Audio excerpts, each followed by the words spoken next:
हम लोग डिस्कस कर रहे थे कि आज हम पढ़ने वाले हैं माइक्रो इकोनॉमिक्स। और माइक्रो इकोनॉमिक्स को भी ना अगर हम पार्ट्स में करके पढ़ेंगे ना, देखो इकोनॉमिक्स के अंदर क्या होता है कि हर चीज जो भी हम पढ़ते हैं ना वो एक दूसरे के साथ आपको रिलेट ही मिलेगी। तो बेहतर है कि सारी चीजों को अगर स्टेप वाइज किया जाए ना, वो और भी ज्यादा अच्छा रहेगा। तो इसके अंदर पूरी की पूरी माइक्रो इकोनॉमिक्स हमारी कवर होती है 4 टॉपिक्स के अंदर। पहला टॉपिक रहने वाला है थ्योरी ऑफ कंज्यूमर बिहेवियर। दूसरा टॉपिक आपका रहेगा theory of production and cost का। थर्ड टॉपिक आपका रहेगा मार्केट से रिलेटेड, जिसमें हम पढ़ेंगे टाइप्स ऑफ मार्केट और मार्केट इक्विलिब्रियम के बारे में पढ़ेंगे। देन फोर्थ टॉपिक रहता है हमारा सोशल वेलफेयर का। ठीक है, इन टॉपिक्स को हम कवर करेंगे, इन यूनिट्स को हम आज कवर करेंगे। ओवरऑल माइक्रो इकोनॉमिक्स के अंदर इन चारों यूनिट्स को कवर करेंगे, जिसमें आज हम पहला यूनिट कवर करने वाले हैं। इसके कुछ टॉपिक्स को पढ़ेंगे। Theory of consumer behaviour. Basically अगर देखा जाए तो कंज्यूमर बिहेवियर क्या होता है। कंज्यूमर बिहेवियर के अंदर हम क्या देखते हैं, एग्जामिन करते हैं ना प्रोसेस को।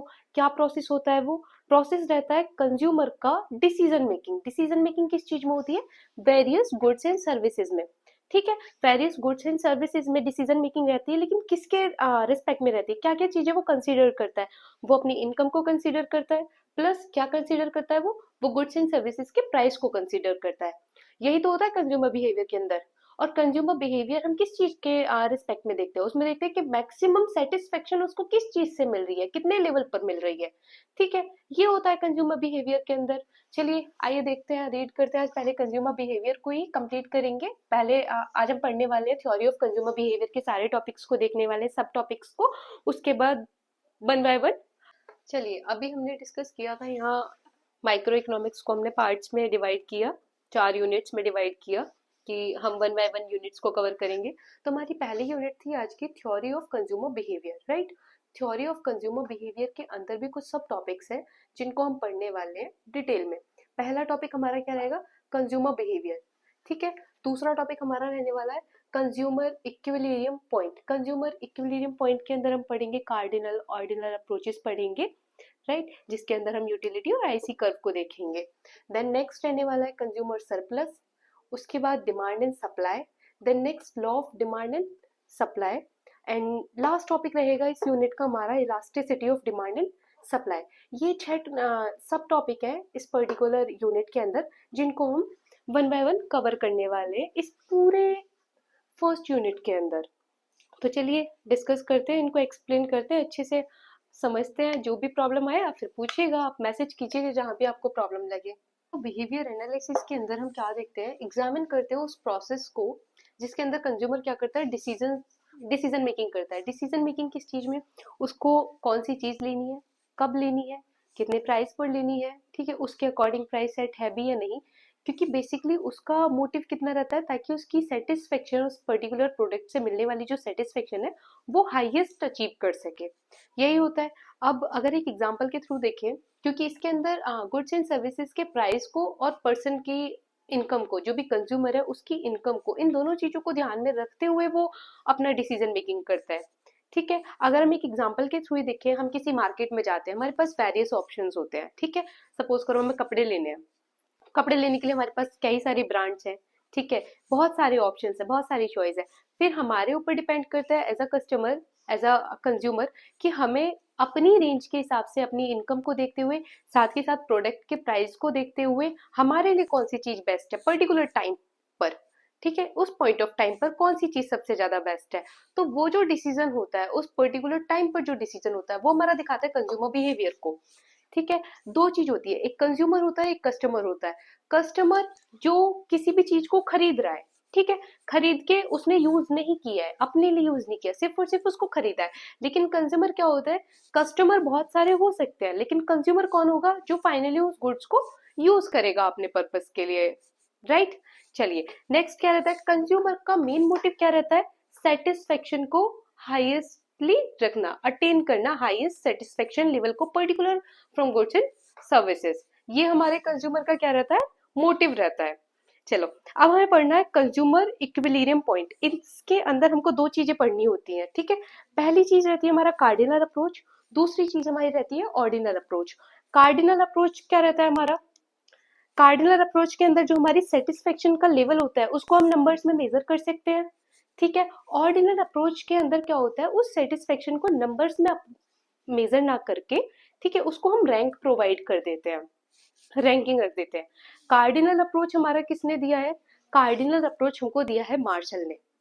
वहीं अगर हम ऑर्डिनल अप्रोच की बात करें तो ऑर्डिनल अप्रोच हमारा जो इंट्रोड्यूस किया था वो इंट्रोड्यूस किया हुआ है पैरेटो का, लेकिन जो पब्लिश किया है वो हिक्स ने, ठीक है। इसको ऑफिशियली जो पब्लिश किया है वो हिक्स ने किया है, और उधर हमारा अगर हम कार्डिनल अप्रोच की बात करते हैं तो वो हमारा किसने दिया है? Marsh. Okay, consumer equilibrium point के अंदर हमें दो चीजें पढ़नी है। पहला हमारा रहता है कार्डिनल अप्रोच,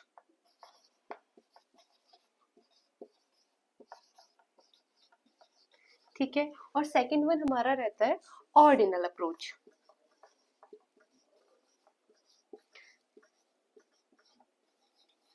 कार्डिनल अप्रोच की अगर हम बात करें तो ये हमें किसने प्रोवाइड किया है, किसने दिया है? ये है गिवन बाय मार्शल। और मार्शल ने भी हमें कब दिया था?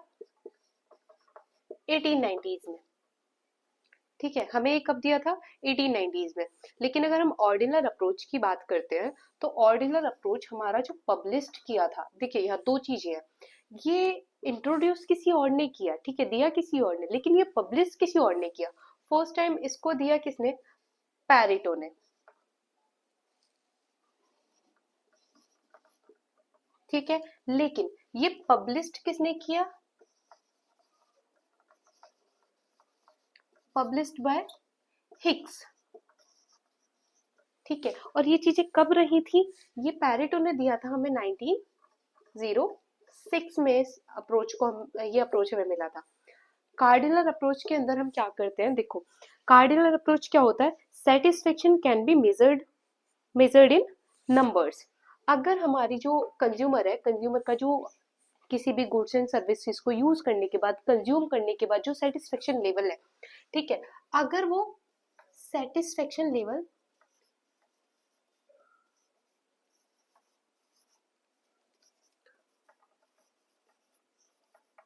मेजर्ड किया जाए किसमें?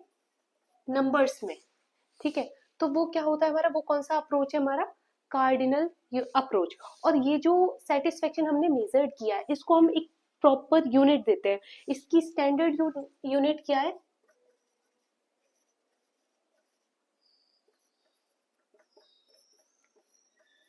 यूटिलिटी। इस सेटिस्फेक्शन को जो हमने नंबर्स में मेजर किया है ना कार्डिनल अप्रोच के थ्रू, इसको हम प्रॉपर एक नाम दे देते हैं यूटिलिटी। तो सीधी सी बात है, कार्डिनल अप्रोच के अंदर हम यूटिलिटी मेजर करते हैं जिससे हम किसी भी कंज्यूमर का सेटिस्फेक्शन लेवल पता कर सकते हैं, ठीक है। नंबर्स में जो सेटिस्फेक्शन लेवल हम लोगों को पता चलती है किसी भी कंज्यूमर की, वो कौन सा अप्रोच है? Cardinal approach. Second one ordinal approach, ठीक है। जैसे अभी हमने कार्डिनल अप्रोच को कंप्लीट किया था, वैसे ही अभी हमें पढ़ना है ऑर्डिनल अप्रोच के बारे में। हमने देखा था ऑर्डिनल अप्रोच हमको किसने दिया था? पैरेटो ने दिया था, लेकिन इसको पब्लिश किसने किया था? हिक्स ने किया था। ऑर्डिनल अप्रोच के अंदर क्या होता है, ये जो सेटिस्फेक्शन का लेवल होता है ना, उसको नंबर्स में, एब्सोल्यूट नंबर्स में मेजर नहीं कर सकते हैं, हम मेजर करते हैं उसको रैंक की फॉर्म में, ठीक है।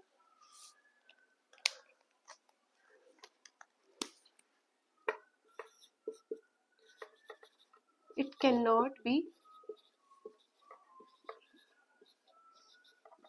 measured in the absolute numbers, absolute numbers। Ordinal हमने कार्डिनल अप्रोच में क्या किया था? उसके अंदर सेटिस्फेक्शन एब्सोल्यूट नंबर्स में मेजर हो रही थी, जिसको हम यूटिल्स या यूटिलिटी बोल रहे थे, ठीक है, स्टैंडर्ड यूनिट उसको हमने यूटिल्स बोला था। इसके अंदर क्या हो रहा है? ऑर्डिनल अप्रोच के अंदर जो हमारा सेटिस्फेक्शन है, satisfaction can not be measured,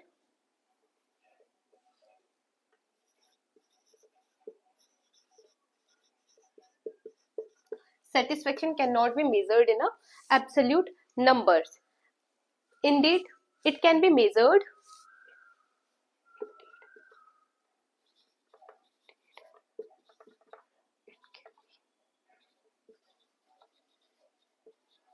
in ranked। हम इसको क्या कर सकते हैं? रैंक दे सकते हैं इन ऑर्डर ऑफ प्रेफरेंस।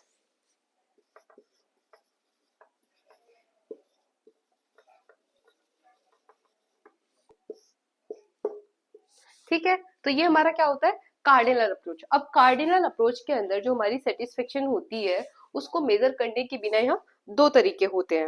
पहला तरीका कौन सा होता है कार्डिनल अप्रोच के अंदर, जिसको हम पढ़ते हैं इंडिफरेंस,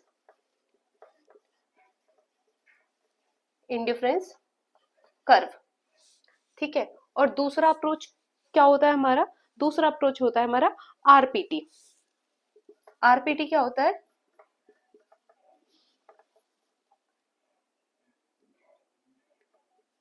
रिवील्ड प्रेफरेंस थ्योरी।